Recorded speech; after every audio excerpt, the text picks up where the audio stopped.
I'm a 3D artist, and in this video, I made the worst Roblox game the world has ever seen, complete with combat, economics, whatever this thing is, all because my viewers won't stop asking me to make one, and even got a professional Roblox developer to rate my abomination from 1 to 10. I am so sorry in advance. Step 1 is to find a 3D model of Peter Griffin. There's a lot of fantastic options out there, but I ended up settling on the one from Fortnite because some of these are just too traumatizing. Next, I started chopping up the model into dozens of various pieces. I promise you there's a reason for this, and I am onto something. Just hear me out. Okay, that's 35 separate parts. I can work with that. Unfortunately, I did discover that the eyes are fused with the glasses, and this is what it looks like without them. It's day 1, and this is the worst thing I've ever seen. I'm basically making a giant Peter Mech that the player can pilot or something. Oh, perfect. It's not solid. No big deal. I just have to go back through every single model and make a solid version. I didn't have plans today. I even got the tongue, the teeth, the belt buckle. Well, that's all of them. Let's see if it works now. Yeah, it's only downhill from here. So here's the plan. The best Roblox games start with the best ideas. Shrek in the Backrooms wasn't successful by accident, okay? The problem with my idea is, I don't have one. So I locked in, nuked my schedule, threw my phone in a blender, and started doing some market research to figure out how we turn this bad boy into the cash cow it deserves to be. Some of the games on here are actually pretty impressive. Most of these developers are probably 10 years old and still better at coding than I am. But despite everything, I finally found the perfect idea. They're called tycoon games, and the gameplay involves buying things to make money so you can buy things to make money. So we've got our model, but we do not have our mechanics. Thankfully, this is not an original idea whatsoever, so there's about 200 tutorials for this exact thing. I just got done rewriting Minecraft's structure generator, and there were not tutorials for that, I'll tell you what. Well, besides this one. But honestly, it's not that complicated. You got a claim system, so you only get one player per Peter. You've got conveyor belts, which are barely even one line of code. All right, let's see if this is fast enough. Yup. And you've got these droppers which spit out some money every 3 seconds. As a 3D artist, I will be having my license revoked for this, but it's an outcome I'm willing to accept. All we need now is a little label above the money parts to show how much they're worth, make it green, and that's about all the systems we really need. I guess that's one more coding language to add to the pile, great. But the developer isn't going to judge this based on systems, which is why I need more content ASAP. I ended up cutting out a door on the right foot. Sorry, buddy. That way players can actually go in. Right now it's completely empty in here, and while it is technically possible to climb up since Roblox characters have the grip strength of a mountain goat for some reason, I should probably add more detail. I ended up building a bunch of platforms all up and down the place so we can have rooms. It's kind of built like a lighthouse in a weird, kind of disturbing way. It's honestly starting to feel cozy in here, and I don't really know what to think about that. To get to the body, I added these ladders, which are actually just invisible truss objects. And with that, the structure is pretty much complete. I thought it would be funny if you had to build the framing too, so I went back and made these metal cage objects for all the body parts. It's kind of unrealistic, but it really adds to that mecha anime tone I'm going for, so we're gonna keep that. But I can't exactly call this build a Peter if he's just gonna stand there menacingly. So before I do anything else, we're gonna need a button system. I made it so players can get money, which shows up next to their name on the leaderboard. Everyone starts out completely broke, but you can get more money throughout the game. Next, I made these buttons which show up everywhere, and you can spend money to buy whatever the button says. Sometimes the prices are a little arbitrary. Like, why does this bush cost $2 million? Roblox inflation must be crazy right now. Wait a minute. They're even color-coded based on the type of item you buy with them. Green is for income-related things, red is for decoration, yellow is for combat, and so on. Now I just banish everything to the Shadow Realm and wait for the button to be pressed to bring it back. A lot of tycoons have some sort of system where you can trade for in-game items like pets or...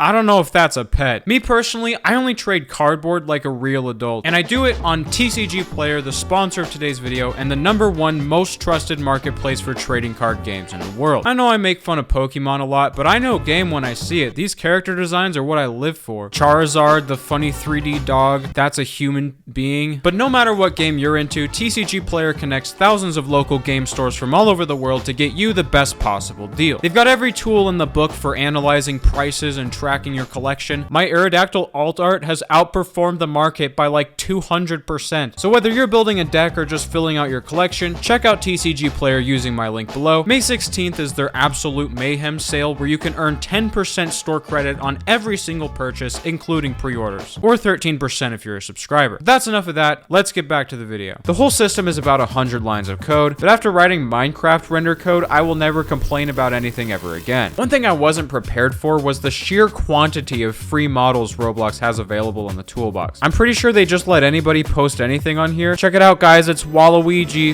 I found him on the... Look out, Waluigi. It's a Majora's Moon. Get out of the way. I launched my old dropper into the sun and replaced it with this one. The game starts on Peter's right foot, where I put a money collector, 2 conveyor belts, and 4 of these new droppers. The money does tend to just fly across the room, so I put these walls up, and now we're finally in business. Next, I made this owner door so that only the player who owns the place can walk in. Mine even has 2 since I put this balcony on the second floor where I can put a second set of conveyor belts and this big dropper which has double the value. All of the floors on the left leg have a hole in the middle so that the money can just drop down. Unfortunately, I forgot how physics works and now it's just spraying money everywhere, so I made this giant glass tube to help with that. And I'm pretty sure it still doesn't work every time, but that's okay. Sometimes you gotta spend money to lose money. Spend money to... Next, I made this window on Peter's shin. Right now, the view isn't so glorious, but don't you worry, that's about to change. One thing about Peter is that it's super dark inside of his leg, which does add to the psychological horror tone, which I am going for, but I ended up making these lights anyway, so it's a bit easier to see. Good lighting is all about balancing quality and performance, so I think it's safe to say I'll be getting 200 FPS on the iPhone 4 with this one. It's definitely better now that every room is not completely empty, so I got to work painstakingly making all 200 buttons to unlock every single part of this monstrosity. I was too stupid to make an ID system, so I had to physically type out Peter's right upper shoulder wireframe button and things of that nature like 1,000 times. Then I would go through and test it, only to find out I misspelled one letter and have to redo the whole playthrough. There's so many better ways to do this, but I stayed up late to get it done faster, and this is what I get for that. After all this time, I had still barely made a dent in decorating this building. Not to mention the environment. How am I supposed to compete with the SpongeBob construction project if I can't even get past the default terrain? Wait, how long has this button been here? And why does this look better than the Pokemon terrain? They've got swimmable water, they've got snowy mountaintops. Why does everything I make turn into a grassy field simulator? Only in this game can you enjoy the breathtaking view from on top of Peter Griffin's left thigh. I tried out some trees and bushes from the toolbox. They even have this procedural scatter plugin so you can just paint them onto the surface. It's even got randomized scaling, rotation, spacing. It's just glorious. I don't know what to tell you. There's nothing more breathtaking than climbing over a mountain to see this on the horizon. This is technically supposed to be a multiplayer game, so I made 8 different copies of the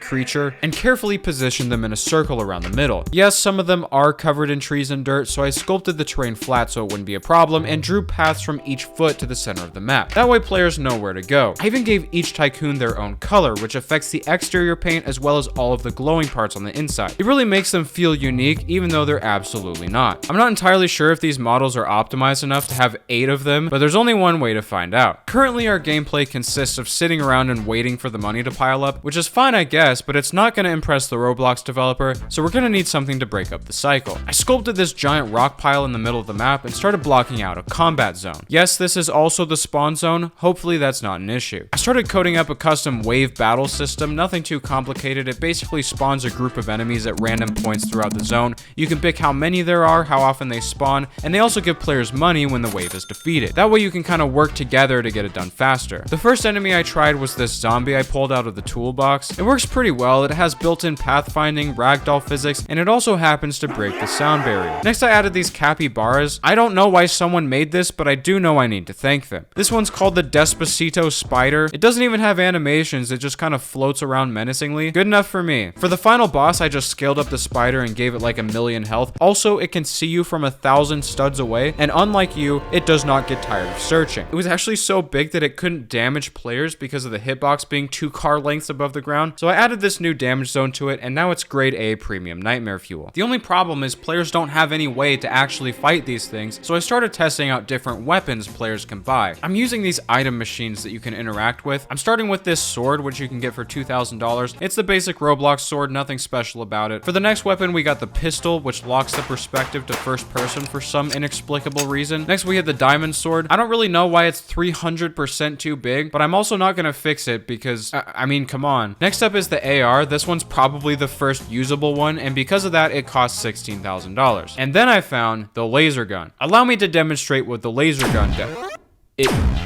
one-shots everything. It's super cool to use, but I gotta make it like $100,000 so the progression doesn't get busted. Halfway through this, the capybaras just started tweaking out, so I had to get rid of them, unfortunately. But at this point, it's finally starting to feel like an actual game. My sanity was running out quick, so I wanted to wrap this up, but first I just need to rebalance the entire economy. I put Brian up here in the hip. He gives you $5 per second. I also put Lois and Joe in the arms. They give you money too, but I forgot to anchor them so you can just push them around. Greenlit, why not? I needed more droppers, so I added a Minecraft dropper, 2 of those actually. They work pretty much the same, just twice as fast. Another set of droppers up here, upgraders which double the value of the money that comes in. These things upgrade your stats so you can run faster, get more health. Look, whatever I can do to justify the space is good enough for me. Tables, chairs, a bed, Stewie, put him in the left foot, why not? Peter's sands goes in the forehead. Peter's heart tells you your completion percentage and grows based on the number. This here is the Peter blast button. When you press it, the nose hatch opens up and this giant color-coded anime laser beam fires into the combat zone, destroying everything in the vicinity. The only way to defeat the final boss is for everybody to use it at the same time. I'm like 90% sure that will never happen, but I will not lose hope under any circumstances. There's still a couple things I added, like a new sky, a flying carpet, the worst motorcycle in existence. I'm not joking, this thing is the worst. You hit a pebble and it just starts doing flips. But my project had come to a close and it was finally time to get this thing judged by a real Roblox developer. Hello, my name is Peeperushki. I've been working on Roblox games since 2016. You can follow me on Twitter with the same name.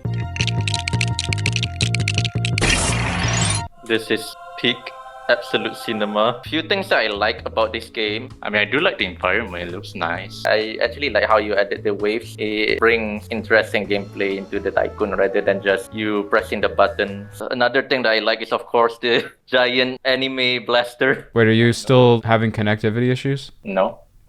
Oh, yeah, never mind. So, in general, I say it's a pretty decent start. As a beginner type of game, I give it an 8 out of 10 actually. But as a game in general, 7 out of 10. Nah, bro, come on. That's too high. Too right, nice. I'll give it a 4. There we go. It might not be the best game in the world. It might be extremely buggy. But this isn't over until... Okay, never mind. This time it might actually be over.